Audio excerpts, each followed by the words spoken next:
जैसे मान लीजिए कि ये एक टावर है। क्या है जी? टावर। ठीक है। और इस पर एक बंदर मामा बैठे हुए हैं। कौन बैठे हैं जी? बंदर मामा। ठीक है। और तुम यहाँ पर बैठे हुए हो, रोटी खा रहे हो। तो आप जो है रोटी खा रहे हो, अचानक आपका ध्यान कहाँ जाएगा? बंदर की ओर। और बंदर का ध्यान कहाँ आएगा? रोटी की ओर आएगा ना? है। बंदर का ध्यान कहाँ जाएगा? रोटी की ओर। और आपका ध्यान कहाँ जाएगा? बंदर की ओर। है समझ में? बंदर क्या किया? नीचे ताका। आप क्या किए? बंदर ने नजर झुकाया और आप नजर, समझा क्या? बस दूसर कुछ पढ़ना ही नहीं है। है ना? ठीक है। अब बात यह है कि यदि मान लीजिए, है ना, यदि मान लीजिए कि आप यदि सपोज दैट, है ना, इस टावर से यदि 10 मीटर की दूरी पर है। कितने मीटर की दूरी पर? 10 मीटर की दूरी पर है।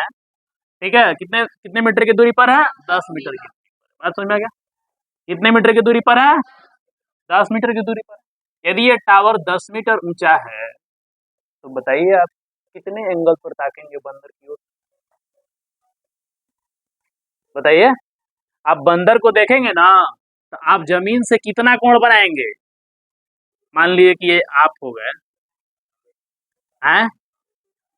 आप बंदर देखिए ध्यान से, आप ऐसे बंदर की ओर देखेंगे ना, तो आप बंदर की ओर देखेंगे तो आप, आपकी नजर देखिए ध्यान से, ये हो गई आपकी नजर। ये नजर हो गई। और नजर को जब उठाएंगे तो ये हो गई नजर। और ये देखो नजर उठ रही है कि नहीं? अब यहाँ इसके बीच में एंगल बन रहा है। अब ये कितने एंगल का होगा? कितना एंगल पर, कितना कोण पर आप देखेंगे यदि टावर की ऊंचाई 10 मीटर हो और आप टावर से 10 मीटर की दूरी पर हो? तो आप कितने एंगल पर देखें? सोचिए जरा। आप थोड़ा सा सेंस करना चाहिए। ये है टावर और ये है आप, और ये आपको देखना है समझ में? तो ये 10 मीटर है, ये भी कितना है? तो ये एंगल बताना है कितना डिग्री होगा। ये एंगल कितने डिग्री का होगा?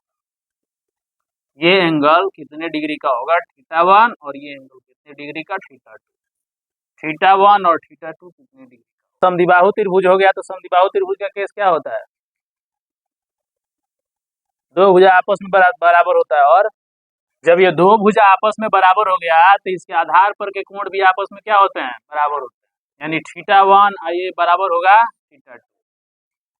होगा ना? ये दोनों कोण आपस में बराबर हो जाएगा। जब ये दोनों कोण आपस में बराबर हो जाएगा तो ये दोनों कितना डिग्री के होंगे? है 45 डिग्री के होंगे। कितना डिग्री के होंगे?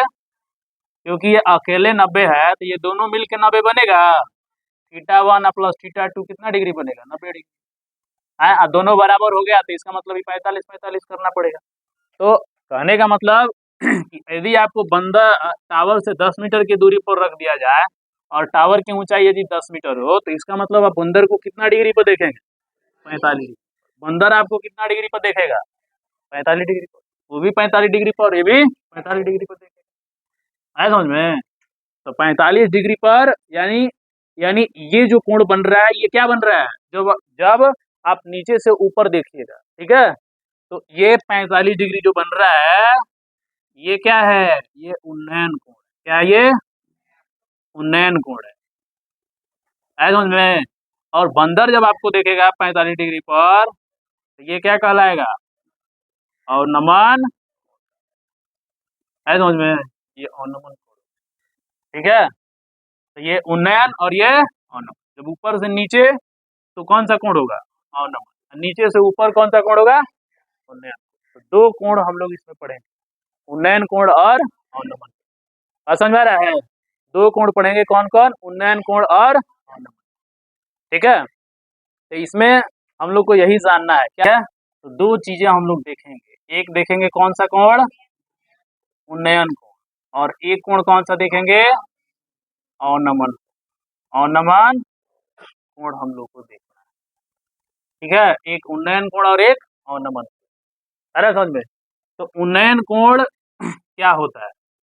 जैसे उन्नयन कोण कहने का मतलब आपको क्या करना है, ये हो गया देखो टावर, ये क्या है, टावर है, ये टावर है ना, ये टावर का जो ऊपरी भाग है ना, इसको शिखर कहते हैं। क्या कहते हैं जी, शिखर। और ये होता है पाद। क्या होता है, पाद। ठीक है। यदि मान लीजिए कि है ना, आप जो है पाद से कुछ दूरी पर खड़े हैं, कहाँ से, पाद से कुछ दूरी पर खड़े हैं, और आप शिखर को देख रहे हैं। किसको देख रहे हैं जी, शिखर को देख रहे हैं, शिखर को देख रहे हैं ना, तो शिखर को देख रहे हैं, तो शिखर का उन्नयन कोण, शिखर का उन्नयन कोण बनेगा, कितना बनेगा, कुछ भी बनेगा, है ना। तो शिखर का देखो, आप ऊपर देखेंगे ना, तो आपका क्षैतिज से ये देखो ध्यान से, जब ये वाली जो रेखा होती है ना, जो ऐसे लंबी पृथ्वी से समानांतर होती है, इसको क्षैतिज रेखा कहते हैं। क्या, क्षैतिज।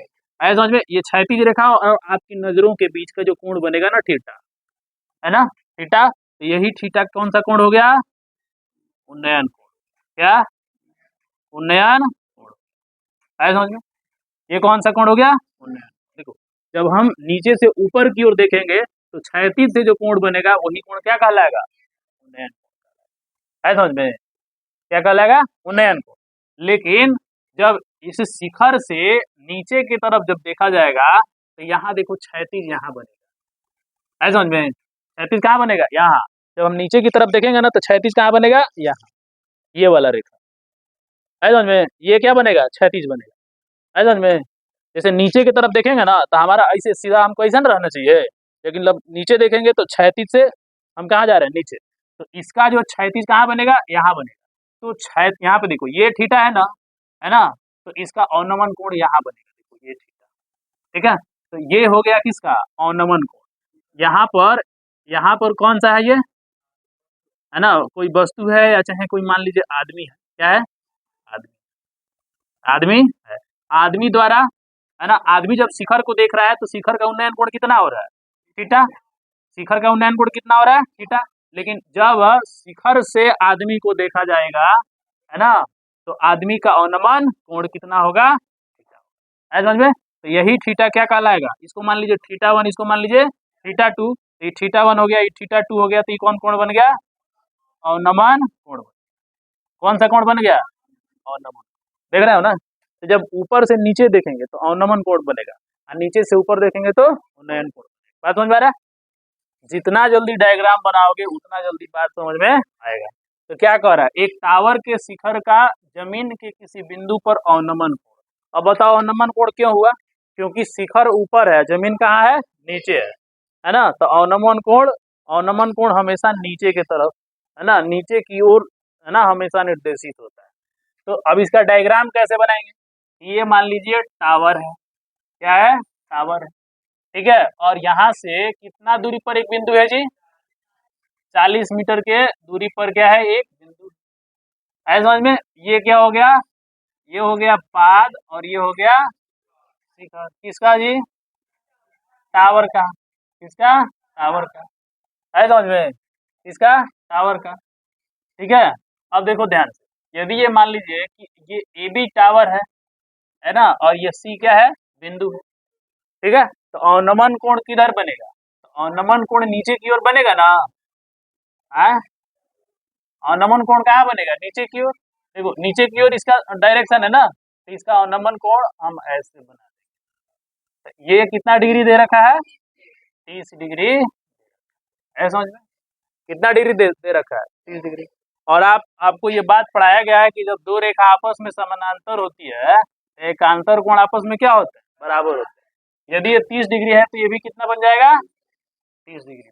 ऐसा समझ में, तो जब पूरा डायग्राम क्लियर हो जाएगा, ऐसा समझ में, और यहाँ पर कितना डिग्री बन जाएगा, 90 डिग्री। तो जब पूरा डायग्राम यहाँ पर क्लियर हो जाएगा, अब तो आप यहाँ पे गौर से देखिए, आपको बताना क्या है, टावर की ऊंचाई। तो मान लेंगे टावर की ऊंचाई कुछ नहीं है, तो क्या है, एच है। क्या है, एच है समझ में। तो आपके पास क्या क्या कंडीशन दिया है ना, तो ये चीज आप थोड़ा सा गौर कीजिए कि आपके पास देखो ट्रायंगल का आधार दे रखा है, क्या आधार दे रखा है, और क्या दे रखा है, ऊंचाई दे रखा है।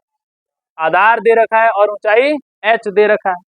तो आपके पास दो ही भुजा मालूम है ना, यानी दो भुजा एच, यानी एक कौन सा है, टावर की ऊंचाई, और एक आधार, और एक क्या दे रखा है, कोण दे रखा है समझ में।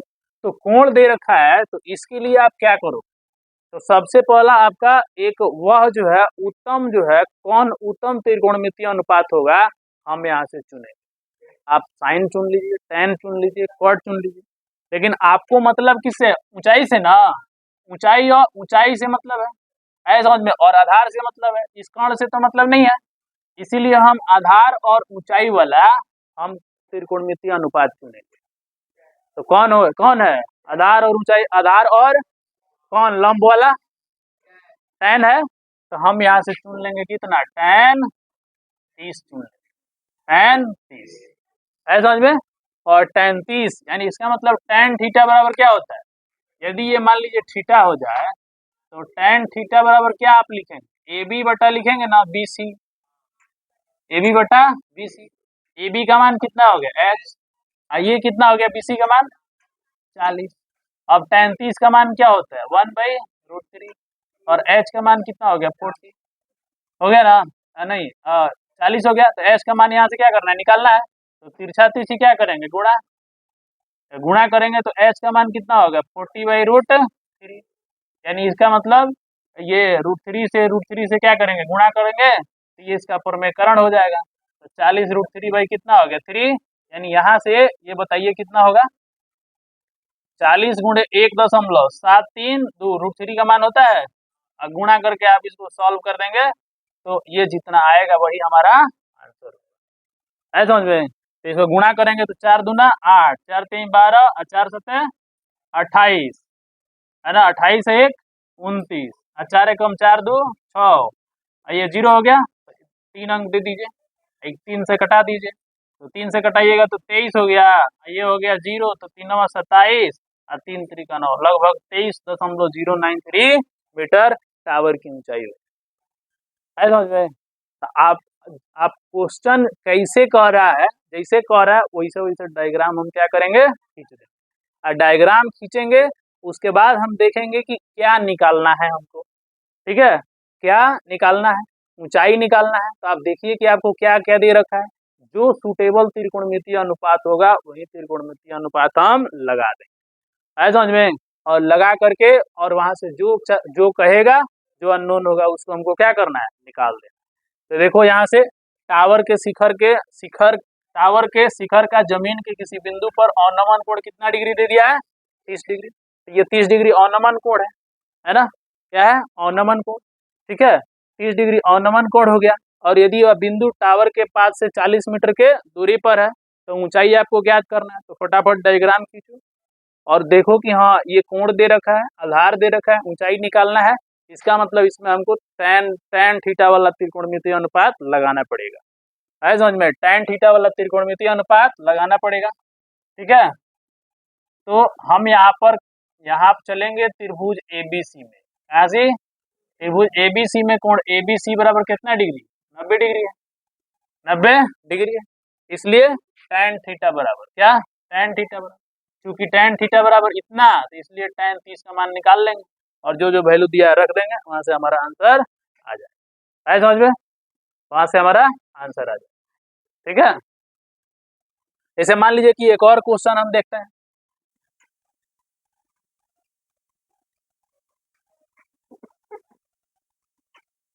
जैसे मान लीजिए कि देखिए ये है दीवाल, क्या है ये दीवाल है ना,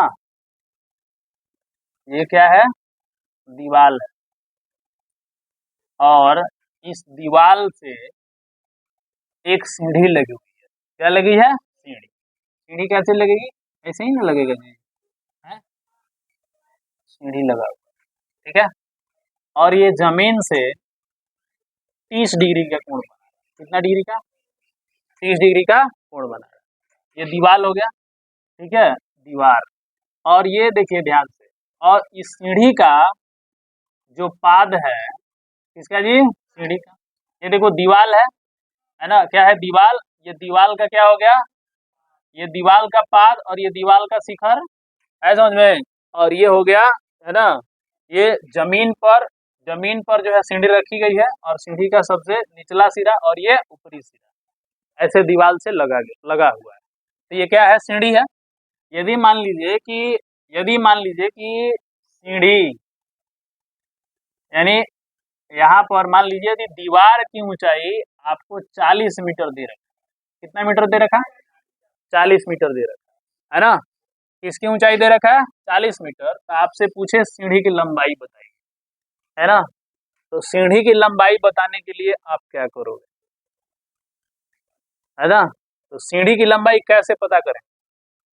मान लीजिए कि ये 30 डिग्री दे दिया, है ना, ये कोण, और ये दे दिया 40 मीटर दीवार की ऊंचाई, है ना। तो कौन सा त्रिकोणमितीय अनुपात लगाएंगे इसमें? साइन क्यों लगाएंगे? क्योंकि ये 30 डिग्री है, ये 30 डिग्री है ना। तो इसका कहने का मतलब हमको सिर्फ ऊंचाई से मतलब है, यानी इस 30 डिग्री का लंब इस त्रिभुज में लंब कौन बनेगा, यही ना।